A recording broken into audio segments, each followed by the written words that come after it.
करुणा कर जिन राज। बोले आदि ब्रह्मा श्री आदिनाथ जी भगवान की, परम पूज्य जगत पूज्य आचार्य भगवंत गुरुदेव श्री विद्यासागर जी मुनि महाराज की जय।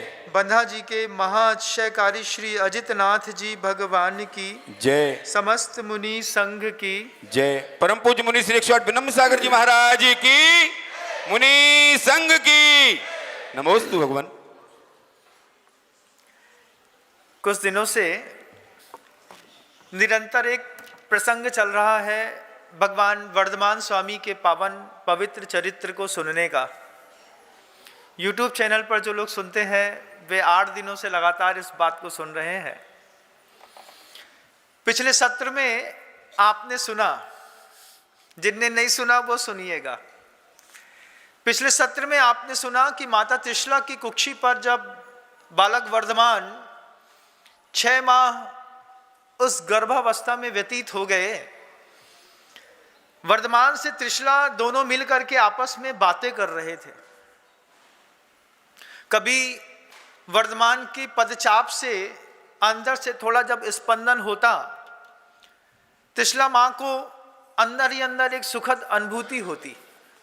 जैसे कि आप लोगों को जब आपका बेबी पेट में रह करके घूमता है और थोड़ा जब स्पंदन करता है, हलन चलन करता है, उस मातत्व के सुख की अनुभूति अरबों खरबों रुपए देने पर भी संभव नहीं होती बंधुओं। जब एक माँ 9 महीने तक लगातार इस बात के भाव में जीती है कि मेरे शरीर में मेरा भी कोई ऐसा है जो मेरे साथ पल रहा है, वो अनुभूतियां ही बड़ी अद्भुत होती हैं। पुरुष कभी उस अनुभूति को स्पर्श भी नहीं कर सकता, वो महिला ही स्पर्श करती है। जब हाथ में उसके बालक आता है 9 माह के बाद, तो वो उसको गले से लगाती है, अपना सर्वस्व देती है, क्योंकि वो जानती है कि ये मेरा सर्वस्व है, मेरा बनाया हुआ, मेरा पोसा हुआ, मेरा सोचा हुआ, मेरी अनुभूतियों से प्रसूत जब कोई पुत्र हाथ में आता है, उसकी सौम्यता, उसका सौभाग्य ही कुछ और अलग होता है। इसलिए उसको सौभाग्यवती कहा जाता है। त्रिशला के गर्भ के अंदर बालक वर्धमान जो है, गर्भावस्था में निरंतर अपने वैभव को प्रस्तुत करते चले जा रहे हैं। जब बालक वर्धमान मां त्रिशला के गर्भ में थोड़ा बहुत स्पंदन देता, त्रिशला को अपार खुशी होती। एक बार ऐसा हुआ, बालक वर्धमान ने अंदर से स्पंदन देना बंद कर दिया। जैसे ही स्पंदन देना बंद किया, थोड़ी ही देर बाद त्रिशला को मन के अंदर एक शंका पैदा हुई। त्रिशला सिद्धार्थ के पास जाकर के सिद्धार्थ से बोलती है, मैं उनको संभाल नहीं पाई। सिद्धार्थ त्रिशला से पूछते हैं क्या हुआ। त्रिशला सिद्धार्थ से कहती है, मैं उनको संभाल नहीं पाई, अपने गर्भ के अंदर ऐसा लगता है कि वो आकर के चले गए। एक अजन्मे बालक के प्रति इतना बहुमान का भाव है त्रिशला का। हम अजन्मे बालक को किस भावनाओं से पोषित करते हैं, किस भावनाओं से पल्लवित करते हैं, किस भावनाओं का पुट देते हैं, इस पूरे वर्धमान चरित्र से अपने जीवन के चरित्र को मिलाने का प्रयास करिए। त्रिशला सिद्धार्थ से कहती है, मैं उनको संभाल नहीं पाई। वे पहले तो मुझे स्पंदित करते थे, आह्लादित करते थे, बार बार मुझे अंदर से अपने होने का एहसास कराते थे, लेकिन बालक वर्धमान अभी मुझे बहुत देर हो गई, किसी भी प्रकार का गर्भ में कोई स्पंदन महसूस नहीं हो रहा। ये सोच करके त्रिशला की आंख से झरझर आंसू बहने लगे। सिद्धार्थ त्रिशला को मुस्कुरा करके देखते हुए बोलते हैं, अरे जो जगत को संभालने वाला है उसको तू संभालेगी, वो पूरे जगत को संभाल रहा है।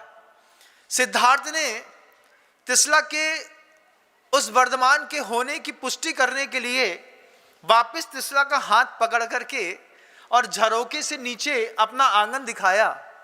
आंगन में अभी भी लगातार रत्न बरस रहे थे। आंगन में अभी भी देवों की संख्या खचाखच भरी हुई थी। तिसला ने जब देखा कि अभी भी रत्न बरस रहे हैं, कितने असंख्यात देवी देवता प्रांगण में चुपचाप हाथ जोड़कर खड़े हैं, जब इतना सब कुछ देखा और तिसला को उसके बाद भी कुछ शंका रह गई, तो सौधर्म की आज्ञा से कुबेर आकर के माता तिसला के चरणों में बैठ करके प्रणाम करने लगा।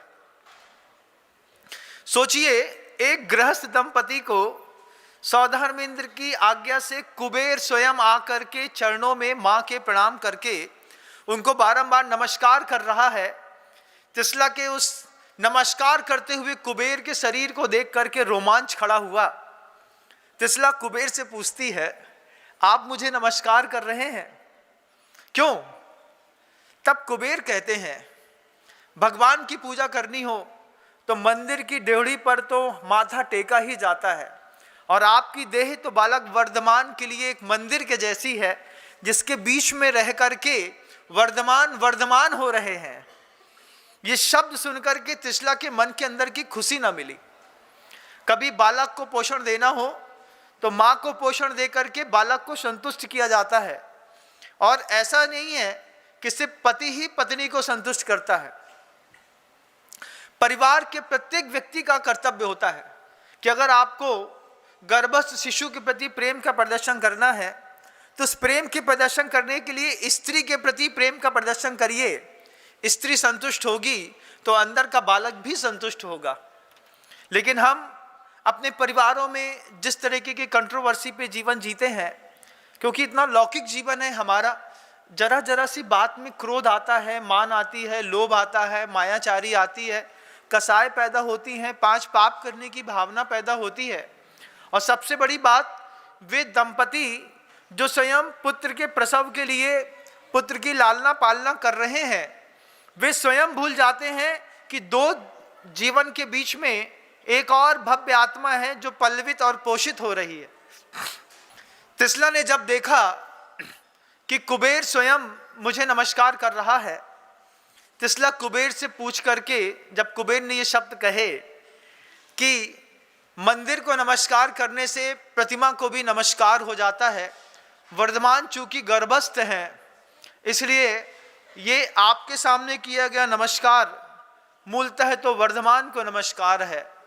जब तिसला को इस बात का एहसास हुआ कि मेरे गर्भस्थ शिशु अभी भी गर्भ में हैं, फिर धीरे से वर्धमान ने वहीं से थोड़ा सा स्पंदन दिया और तिसला के चेहरे पर मुस्कुराहट आ गई। घर के अंदर भी ऐसा होता है बंधुओं, 2-3 दिन अगर बच्चे का थोड़ा स्पंदन माँ को महसूस ना हो, उस माँ के उस भावों की कल्पना पुरुष नहीं कर सकता। पुरुष सामान्य शब्दों में कितनी बार आप लोग कहते हैं कि बच्चा आया है, गिरा दो, कुछ फर्क नहीं पड़ता है, डीएनसी करा दो, कुछ भी कर दो। लेकिन जब स्त्री की डीएनसी होती है, स्त्री देखती है कि मेरा अंग का पाला हुआ मेरे सामने कैंची से काट दिया गया, इतनी वेदना। कभी पुरुष जिस बात की आप अनुमोदना कर देते हैं वो महापाप कहलाता है, महापाप। उस महापाप को अगर आपको समझना है तो मेरे द्वारा कहा हुआ यशोधर चरित्र कभी सुनने का प्रयास करिएगा। जिनने सुना है उन्होंने जाकर के पूज्य गुरुदेव के चरणों में जाकर के इस अपराध का, गर्भपात के अपराध का प्रायश्चित लेकर के अपने जीवन को पवित्र किया है बंधु। तिसला को थोड़ा सा अंदर से स्पंदन मिला, तिसला बहुत खुश हुई। वर्धमान के ऊपर अपने ही कुक्षी पर हाथ रखते हुए वर्धमान के लिए अंदर से भावना भाती है, क्या यह तेरा कौतुक था कि तू मेरी परीक्षा ले रहा था? और अंदर से एक स्पंदन आता है, वर्धमान वर्धमान है बंधुओं। तीर्थंकर किसी के गर्भ में आए, ऐसी स्त्री शुरुआत में तो सामान्य थी, लेकिन जब तीर्थंकर का गर्भावतरण होने के लिए विशेष महापूजाएं होने लगी, देव आंगन में आकर के खड़े होने लगे, तब उस स्त्री को भी समझ में आया कि मैं कुछ विशेष हूं। जब लगातार असंख्यात देवी देवता उसके सामने आकर के नमस्कार करते, एक देव ने आकर के तिसला से उसी वक्त कहा कि मां, आप हम देवों का दृश्य देख करके घबराना मत। इतने सारे देव दिख रहे हैं ना, तो देख करके घबराना मत। आप लोगों के भी स्वप्न में बहुत कुछ दिखाई देता है। महाराज हमको पार्श्वनाथ भगवान की प्रतिमा दिखाई देती है, हमको सर्प दिखाई देता है, हमको पर्वत दिखाई देते हैं, हमको सम्मेद शिखर जी दिखाई देता है। घबराना मत, ये सब शुभ चिन्ह माने जाते हैं। त्रिशला से वो देव कहता है कि हम आपके पूरी राजभवन के महल के चारों तरफ फैले हुए हैं, खचाखच भरे हुए हैं, हम नृत्य करेंगे, हम वाद्य बजाएंगे, हम आपके घर के अंदर आकर के उत्सव करेंगे, जगह जगह जहां हमें जरूरत पड़ेगी हम मणि के दीपक जलाएंगे। लेकिन आप ये सारे दृश्य को देख करके घबराना मत, क्योंकि स्वामी वर्धमान अपने आप में बड़े अभूतपूर्व हैं। पुण्य फला अरहंता, ये शब्द आपने प्रवचन सार की उस कारिका में सुना होगा कि जब विशिष्ट प्रकार का पुण्य किसी के जीवन में फलता है तो एक स्त्री हो, पुरुष हो, एक परिवार हो या एक पुत्र हो, उसको कैसी विभूतियां मिलती हैं। अभी तो हम एक कप चाय के लिए तरसते हैं घर के अंदर, समय पर चाय और पोहा भी मिल जाए तो सौभाग्य मानो। सुबह सुबह सो के उठते साथ ही मन के अंदर वो भाव पैदा होता है, देखो 7 बज गए हैं लेकिन उसका नाश्ता नहीं लगा होगा। और जब 7 बजे तक नाश्ता नहीं लगता है और पत्नी बोलती है तुमको संभाले कि बच्चा संभाले, तब गुस्सा तो आती है। ये तुम्हारे कर्म ही बता रहे हैं कि तुमने ऐसा कोई सत्कर्म किया नहीं कि समय पर तुमको सब मिल जाए। लेकिन छेलना की व्यवस्था करने के लिए असंख्यात देवी देवता वहां पर खड़े हैं। श्री, री, दिति, कीर्ति, बुद्धि, लक्ष्मी इत्यादि जो देवियां हैं वो निरंतर त्रिशला के मन के अंदर एक ऐसा अभूतपूर्व उत्साह पैदा कर रही हैं। वो उत्साह जो पैदा कर रही हैं, री के उत्साह करने से त्रिशला की लज्जा और बढ़ गई, कीर्ति ने उसकी यशोगाथा और फैला दी। बुद्धि की कृपा से जब धीरे धीरे 6वें से 9वें महीने तक त्रिशला पहुंची, त्रिशला सिर्फ गंभीर प्रश्नों का उत्तर देती थी, वो भी सहजता में। जैसे पूज्य गुरुदेव जब कभी भी उनके पास कहीं से जाकर के कोई भी प्रश्न करता है, गुरुदेव सहजता में ही उत्तर देकर के सामने वाले को संतुष्ट कर देते हैं। त्रिशला के मन के अंदर गंभीर से गंभीर प्रश्नों का जब उत्तर सहजता में मिलता था, त्रिशला को कई बार अपने आप में ऐसी अनुभूति होती थी कि ऐसी मेरी सोच तो थी नहीं, लेकिन ऐसा उत्तर कहां से निकला। तब देव आकर के देवियां कहती थी, ये माँ आप नहीं बोल रहे हैं, आपके अंदर के वर्धमान बोल रहे हैं। हमारे अंदर का पुत्र भी कुछ बोलता होगा। अभी भी बहुत सारी ऐसी बेटियां होंगी, बहनें होंगी जो गर्भ धारण करेंगी। बहुत सारी ऐसी बेटियां होंगी जिनके गर्भस्थ शिशु होगा। बहुत सारी माँ बहनें ऐसी होंगी जिन्होंने बालक को जन्म दे दिया होगा, उनका लालन पालन कर रहे होंगे।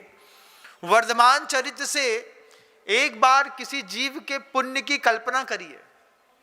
वर्धमान चरित्र को सुनकर के एक बार अपने पुण्य को भगवान के पुण्य के साथ मिला करके देखिए, कोरिलेट करिए, और कोरिलेट करने के बाद अपने पुण्य की व्यवस्था बनाइए। बंधुओं, वर्धमान स्वामी का इतना पुण्य जगा कैसे?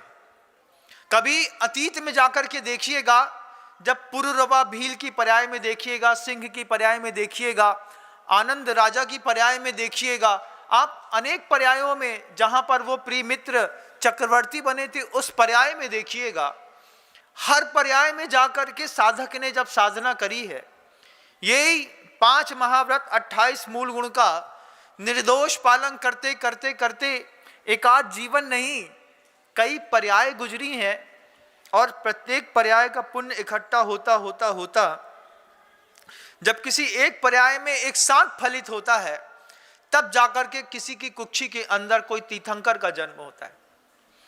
हमने रामायण बहुत सुनी है, महाभारत बहुत सुनी है, और घर के अंदर रामायण और महाभारत बहुत करीबी है। करी है ना? महाभारत तो बहुत करी महाराज, रामायण घर में लिख नहीं पाई। राम के जीवन से प्रभावित तो हैं आप, लेकिन आप इस बात को भूल जाते हैं कि आप राम बन सकते हैं, लेकिन राम का पूरा परिकर जैसा था ऐसा आप अपने घर का परिकर बना नहीं सकते। राम के पास कौशल्या थी, दशरथ था, लक्ष्मण के जैसा भाई था, भरत के जैसा भाई था, राम के पास सीता थी। तुम रामायण पढ़ के आनंदित तो होते हो, लेकिन राम को, रामायण को अपने घर में लिख नहीं सकते। महाभारत जरूर लिख सकते हो। घर घर होती भी होगी, लेकिन ये रामायण और महाभारत से हट करके है भगवान वर्धमान का चरित्र, जो कभी भी परिवार की अपेक्षा नहीं रखता, स्वयं के पुरुषार्थ और पुण्य की अपेक्षा रखता है। स्वयं के पुरुषार्थ और पुण्य से वो अपने आप बार बार कहता है कि हर पर्याय में थोड़ा थोड़ा ऐसा पुण्य इकट्ठा करके चलो, जब कभी भी कहीं पर भी कैसा भी मौका मिले, बस सोचो ऐसी कौन सी क्रिया करूं जिससे थोड़ा सा और पुण्य इकट्ठा हो जाए। पुण्य अपने आप में शुभात् धर्माद् वा, पाप की परिभाषा कितनी अच्छी लिखी है। पाप की परिभाषा लिखी है कि पातुम रक्षति आत्मा नाम, जो रक्षा करता है उसको पाप कहते हैं। किससे रक्षा करता है? पातुम रक्षति आत्मा नाम शुभात् धर्माद् वा, जो शुभ कार्यों से अपने आत्मा की रक्षा करता हो, जो धार्मिक कार्यों से अपनी आत्मा की रक्षा करता हो, उसको पाप कहते हैं। आचार्यों की कथन शैली अपने आप में बड़ी अद्भुत है। किसी ने पूछा हमसे कल शाम को ही कि महाराज, वर्धमान स्वामी के उस पावन पवित्र चरित्र को आप व्याख्यायित कर रहे हैं, भगवान महावीर ऐसे थे, भगवान महावीर ने ऐसा किया, भगवान महावीर ऐसे हो गए, भगवान महावीर के पास ऐसी शक्तियां थीं, भगवान महावीर के ऐसे आशय थे, ये सब जान भी लेंगे तो क्या हम भगवान महावीर बन जाएंगे क्या? प्रश्न सही था। आप सुनाते हैं बड़े गौर से, आधा घंटा, पौन घंटा, 1 घंटा। ये भगवान महावीर स्वामी को गए निर्माण गए तो 2550 साल हो गए। अब उनका चरित्र सुना करके आप क्या लाना चाहते हैं हमारे अंदर? क्या उनका चरित्र सुन करके हम वर्धमान बन जाएंगे, तीर्थंकर बन जाएंगे? प्रश्न बिल्कुल नवयुवक का था और बिल्कुल सटीक और शांत शब्दों में था। उत्तर कुछ देर सोचता, उसके पहले ही मस्तिष्क में आचार्य कुंद कुंद भगवान बोल बैठे। जितने भी साधु संत होते हैं, जब स्वाध्याय इत्यादि में लीन होते हैं, धीरे धीरे धीरे करके एक एक भगवान को अपने माथे पर, हृदय पर बैठा लेते हैं। साधु चलते फिरते कई आचार्यों को अपने साथ में लेकर के चलता है। किसी को मस्तिष्क में लेकर चलता है, किसी को हृदय पे लेकर के चलता है। अंदर से कुंद कुंद भगवान तुरंत बोले कि नम्र, ये गाथा बोल। हम उस बच्चे को समझा रहे थे, समझाना चाह रहे थे कि कुंद कुंद भगवान की वो गाथा कुंद कुंद भगवान ने स्वयं मस्तिष्क पर आकर के बोली कि बोलो, इस बच्चे को समझाओ कि किसी भगवान के तीर्थंकर के आशय के बारे में जानना, उनके शरीर के बारे में जानना, उनके पुण्य के बारे में जानना, उनकी माँ के बारे में जानना, उनके परिकर के बारे में जानना, उनके वैभव के जानने से क्या होता है?